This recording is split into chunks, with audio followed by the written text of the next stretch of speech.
Welcome to the month-end episode of Coffee and Whiskey with Ivy. We have some very beautiful young people here to give you their opinion on the topic we're going to discuss. And of course, one of them is late. I don't know whether it's SMRT or the Grab driver or whatever, but we'll wait for her to appear. In the meantime, President Halima stresses key ingredients for social harmony. The most important statement she made is making sure nobody is left out of the dialogue. Everyone has a role. Finding out who is not in the room or part of the conversation is really important. Sometimes we talk to ourselves. She says we may be disseminating information to ourselves and like-minded people, but we may not be communicating to others or find out who is not in the room and bring them into the room so that they may also find common goals and platforms. Very, very good, powerful statements.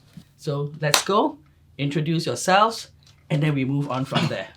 Hi, my name is Perrin Chua. I'm a lawyer by day, and when I'm not practicing law, I am organizing Pink Dot. My name is Yun Xuan, and I'm 18 this year and I'm currently studying. My name is Raihan. I do what jobs? I do simple writing and simple photography. Then I'm applying for part-time university next month. Today, our topic for discussion is discrimination against particular areas of diversity. And you guys represent certain areas of diversity. So we open the topic first by asking Perrin to give us your view on discrimination. Growing up gay in Singapore was very difficult. I'm 43 this year, so I grew up in Singapore in the 80s. And back then, Singapore was a different place. So I grew up feeling very alone. This is a time when there were no internet, no Google to search to see whether what I'm feeling is normal or not. I grew up being very afraid because I knew I was different. Couldn't come up to my family because my parents all didn't understand.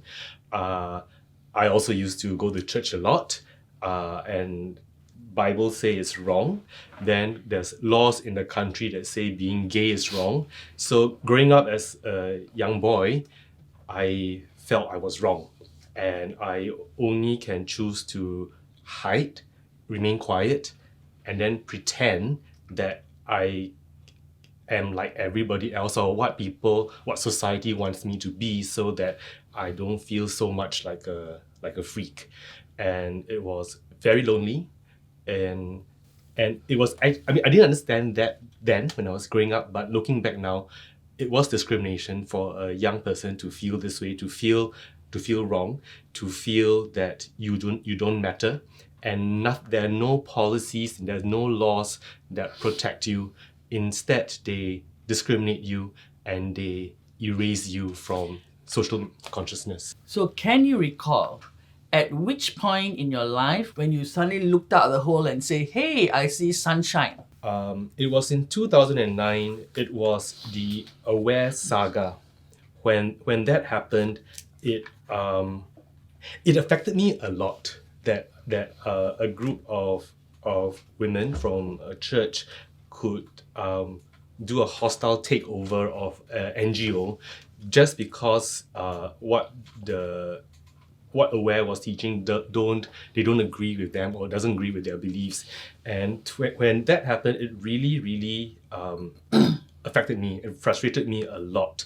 So at that point of time, Pink Dot was in its first year, and they were still looking for volunteers. It was just a snap decision, and I signed up to be a volunteer for the first year of Pink Dot. Before Pink Dot, all our LGBT events and activities were held indoors or ticketed. So there was always a very safe indoor space. And going into a park in such open, it was like openly coming out. Mm-hmm. And I remember the first time I walked into the park during the first Pink Dot, it was very electrifying and very empowering for me. And that was 11 years ago. I didn't tell my parents. I just went to this thing. I put on a pink shirt and I I went for the morning briefing and everything, and that was that. So I didn't tell my mother that I was what Pink Dot was about. I just showed her videos, and hopefully she will understand. And it was only by the 5th Pink Dot that she finally attended for the first time.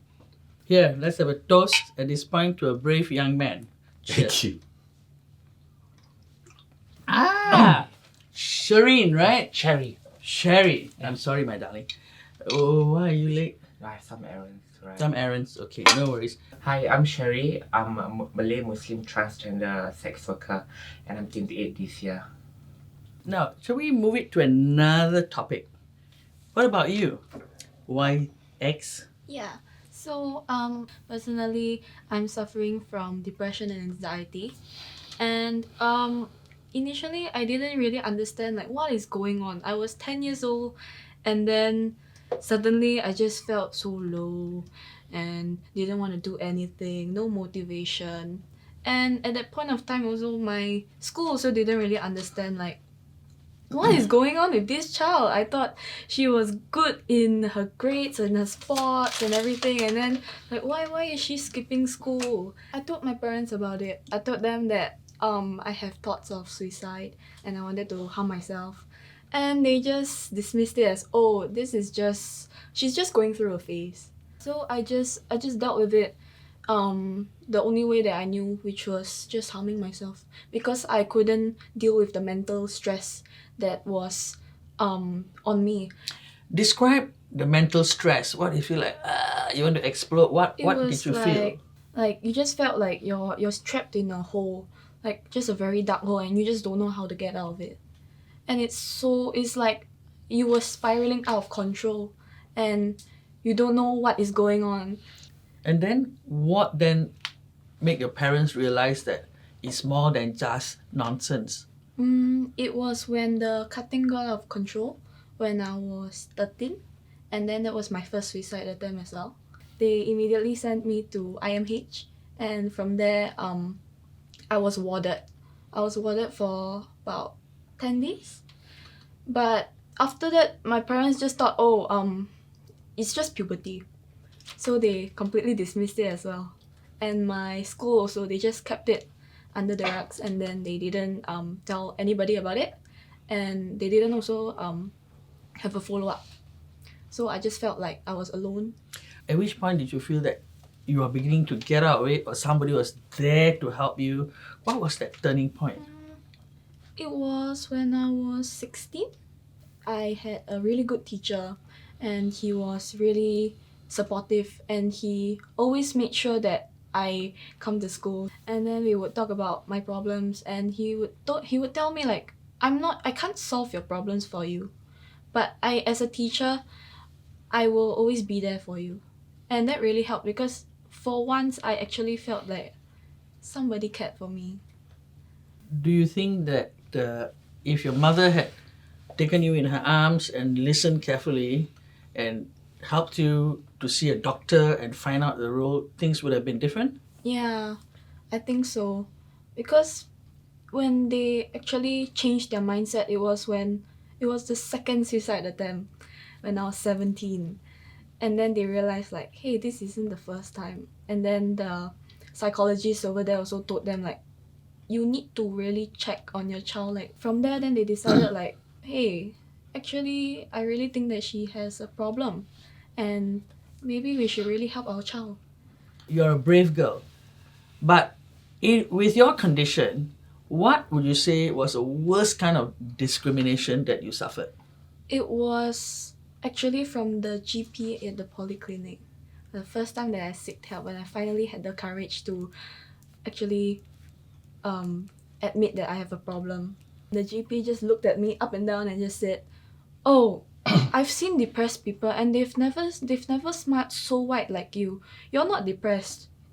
And you felt that was the discrimination or the stupidity of the doctor? I think it was both. It was just so absurd. Like, how you're a doctor? How could you say that to a patient? Like, it's my coping mechanism. Like, perhaps, yeah, I'm smiling now, but you don't know what's going on behind closed doors. There is a stigma that people with depression are constantly sad. Like, But no, it's not true. Actually, in this society, there are so many people who are dealing with their own mental issues, and they just don't show it. What other forms of discrimination do people who have mental issues face? When I decided to like wear sleeveless again, when I'm at like the MRT and I'm sitting down, sometimes people will just see me, look at my shoulder, and just walk away, or like they just don't sit near me because I don't know. Perhaps they think that my scars are contagious and they might get scars as well. Have you ever applied for a job Yeah, I work part-time at a part-time? flower And company. did you find discrimination when you applied for a job? Yeah, initially, when they were interviewing me, they thought that I was actually quite good. Like my records were quite good, and like they thought, oh, she's quite capable. We should hire her. They saw my scars. Or they And- looked there? Yeah, Okay. and then they asked about it, and then I openly just told them like, yeah, I'm battling with depression, and then they're like, oh. So suddenly my records and everything were just completely disregarded, and they just focused on the issue that I have a mental illness, and then they were quite hesitant to hire me.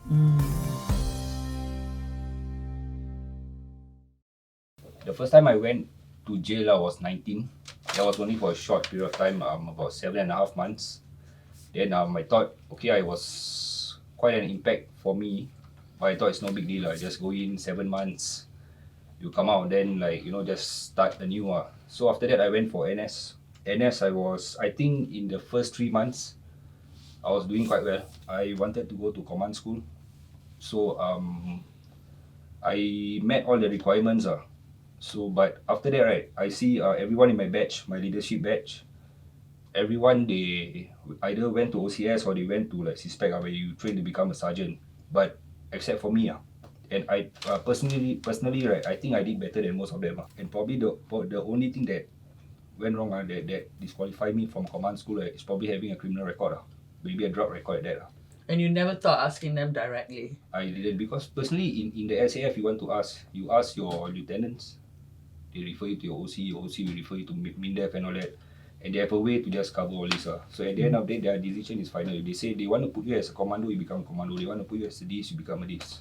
After national service, did you feel any other discrimination Okay. because of your records? Then after that, I did went in like a few more times after NS. Okay, when I want to look for a job, there'll be, every job application form, they will ask you, have you ever been convicted in a court of law or things like that.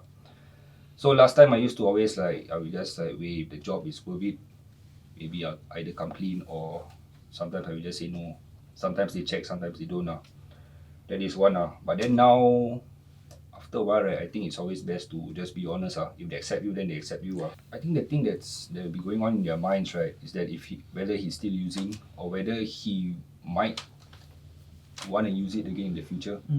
Because if they want to give you, let's say, a good job, right, and if they don't have that assurance that you will not relapse, right, I understand that it is not easy for them. But I see you're going to go back to university. Yep. When you applied to university, did you feel any discrimination? Did they look at your record and see you're a drug addict? Was there any discrimination there? I know of a lot of people who are from jail and they come out, they apply for universities, and if their grades are good enough, right, yeah, they can enter. That's very good to know. Yep. I'm very happy to hear that. What about you, Sherry? Tell us your story. So when it comes to discrimination, I won't say I have it worse, but I would say it's bad enough being a transgender woman and also a sex worker. I get questions by clients, by people around me, how it's bad enough you decide to be a transgender and now you want to do sex work. Who would be my client? Who would Did treat me? you decide to be a transgender, or do you think you were born that way? I wouldn't say either, but I say it's something that I come to realize as I age during my teenage years, because back then in my time there wasn't any online platform to get answers. So it's just me finding, why do I feel this way, why do I feel that way. So I know the term, then it sort of makes sense to me. And from there on, have you faced many levels of discrimination? Yes, definitely. What's the worst? When you don't know your identity and sexuality, you don't know where you fit in. So when you can't fit in with the boys, or you try so hard then the boss will pick up on you for being too feminine. Mm. And we mix with the girls, then the girl will say that, oh no, you're a boy, you can't mix with us, we're all girls. So it does affect me from when I was in school, and so finding a job, moving on to adulthood. So have you tried to get a job and felt discriminated? Yes, yeah. So I completed my NS, then I continued to apply for my passion, which was semi-fine dining. And at the point of time I was semi transitioning. So when they see me transition too fast, it came to a time where they had to terminate my service, which is the reason that I always come late. I believe it was me transitioning that they wasn't comfortable with. It Right. happens overnight. Overnight? Yeah. So the next day I come to work and I was given a notice. After They the fired you transition. 24 hours. They pay you for 1 month Yeah, yeah. and they tell you to get lost. Yes. Ah, Since jobs. then I tried to find other job, but as a trans woman it was not easy. So then you made a decision to become a sex Yes. worker. What can our authorities, what can our leaders, what can our citizens do to ensure that people like you who are just different are not punished? I always tell people it's not just if you can't accept someone, it's fine, but the least you can do is to respect them for their choice of who they want to be and what they want to do in life. Can they help you by giving you proper jobs? Like you said, you're interested in fine dining. So can they help you to get a job in a fine dining restaurant? Is that what you're saying? Yes, I believe anyone with the authority or the position, you should be more welcoming and open to accepting diverse type of people. Because if not, then where can we go? It's all about how you want to be part of accepting different people, different diverse backgrounds. Because I can't force people to accept me or to hire me, you see, unless they really understand and know who am I and what am I capable of. So look past my identity, but look into my passion and my experience. Sometimes when you tell people or when people get to know that you have a criminal record and all that, especially if someone you just met, right? Sometimes they think like, hey, this guy ever been to jail? Sometimes they say, hey, this guy like maybe he's like dangerous. What do you think society and the authorities can do to help convicts to be accepted into society? I think it's both sides. Firstly, it's the convicts themselves. When they're inside, right, serving their time, with that many years, right, they should really like think, okay, what they really want to do, whether how they want to improve themselves, they want to study, they want to really know what they want to do. Let's say if they're into like whatever, they just really pursue their dreams. Then on the other side, right, the authorities or all the employers and all that, right, they should also open up like all the like pathways and opportunities for them, because it is very disheartening, right, when you go out and you apply for a job, especially if it's those very normal jobs. Let's just say working at a warehouse. Working at a warehouse and you're getting like very low pay. You're getting very low pay, right? You apply for that. You apply for this kind of jobs, right, hoping that, okay, you want to like, try the straight path, at least for a while, just try the straight path. But then you do everything well, you have experience and this and that, right? But you are rejected because the HR just says like, hey, sorry, you have a criminal record. Our warehouse deals with very like, sensitive goods and all that.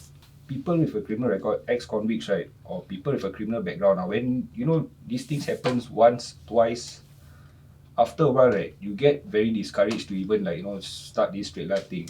On one hand, right, you want to walk this path where it pays you peanuts just to be honest, to be like legal and all that, right. On the other hand, you can just go to the other side. You have a lot of kantau to do all these kind of things. Do you think that whilst you all are in prison, they should train you all to have a skill so that when you come out, actually you can be self-employed? Would that help? Yeah, so I would say that the prisons, they help. So if you inside, right, you want to pursue education, you want to do whatever, they are supportive. So I mean, last year I took my A-levels, I did quite okay. Then the SCORE enterprise, the ones where they give you jobs upon release, they also help. They help you get a job, yes, that's right. But then sometimes the jobs that they work, right, I don't see many prisoners, ex-convicts, right, given a SCORE job, I don't see many of them holding that job for say more than 6 Why is months. that so? Maybe it's because the pay is very low and there is no like like career prospect. There's no, you are not proud of the job that you're working, this and that. And those people who are working those jobs, right? As for me, I'm single. I don't have kids. I'm not married. I'm not what. So let's say if I get say 1,300 a month, personally, just for me, I think it's enough. But these people that they are working for scores, right? Sometimes they have 2, 3 kids. They have a wife, this and that. I think getting paid 1,300 with no, almost zero chance of progression, right? I think after a while they'll just like they cannot. They'll be overwhelmed by the Yeah. So does the Muslim community help you? I don't know. I've never turned to them You never turn to them. Yeah. Why? because for me, I think I come from a bit of a privileged background. My dad is okay and all that. So rather than I knock on their doors, right, I might as well ask my dad for help. And usually my parents they support. So you have good parents. Yeah. They help you. Yep. I see you are going back to university. Yeah. So stay on the course. Yes. Nowadays, the schools are actually quite accepting or quite understanding towards people with mental illnesses because even now, like I am still battling with depression and everything, so I don't really go to school regularly, but the teachers are actually quite understandable. They would just send me a text and ask me like, hi, are you okay, are you coming to school today? Also, the teachers would disclose it to my classmates that hey, Intran is going through something, and whenever she's in school, please like make sure that she's okay, or like just come up to her and ask her if she's okay. And I think that really makes me feel very happy because it means that the school is actually doing something to help us. So when people adjust and help you with your illness and give you kindness, you feel that will help you. Yeah, because ultimately, even though we have all these mental illnesses, we are still people. And I think the public should also learn to accept that and be more open-minded that mental illness is still an illness. It's just like having a flu. It's just that it's internal. I think a lot of the problems of discrimination stems from the way we are represented or not represented. How is society supposed to evolve if you have, number one, laws that blatantly discriminate against the LGBT community? Okay, 377A, it's a blatant discrimination. It is not being proactively enforced, so it is just there to further discriminate. And then you have censorship laws that tells you that whatever content that is neutral or positive towards an LGBT individual or relationship, that is banned on mainstream media. So what you are only allowed to see on mainstream media is a very sad LGBT person or two LGBT people that can't be together. It really screws up with a psyche of a young LGBT person growing up because there is no positive representation. Positive is one thing. Okay also cannot. If it's okay to be gay, that's also not allowed. So really, how do you expect society to move on and evolve? And every time, day in, day out, all I hear from the government is saying, let society evolve. Yet there are all these guidelines and laws in place that is preventing for society to evolve. So I actually think all these words are all very hollow words that don't mean a thing. Can you name a country where the gods, the governments, or the ghosts that threaten the people will accept all the diversity that's in the world and have no discrimination against them? Is there such a country? I can't think of a country right now. Maybe Scandinavian countries are nearer that step, but we know of many countries where the government is not afraid of the god, where the government understands that they are a democracy and they have to govern the people with equality and to treat them with dignity. And we've seen many brave governments who are doing what is right instead of what is convenient. What is frustrating about Singapore right now is that we hear governments saying that they treasure and they value all citizens, including LGBT citizens, but we don't see any concrete action being made to policies and laws that we feel that we are treasured, or we feel that we are valued. We right now feel downright discriminated. We also feel very erased by their media law. So while there is no country that is perfect, we are seeing many countries moving towards trying to do what's right. And what is very frustrating as a Singaporean is that this country chooses to remain in its status quo, not wanting to rock the boat either way and just cruise along and hope that things will solve itself for whatever. But meanwhile, while they're waiting for society to evolve without any help from them, there's all this discrimination still happening. So what can we as society do? We can be kinder to each other to make this society, this country nicer and a kinder place, while our government will take their own sweet time to wait for their society to evolve lah. I tell you something, we have already started it. The fact that each one of you came to my show, you took the time and you took the trouble, and you're brave enough to speak up, we will get there. Thank you for watching this last episode of this season. My darling director is giving me 1 month's rest. I will return with greater spirit and greater fight. Remember to subscribe so that you'll be kept in the loop. Thank you, darlings, once again. Thank you.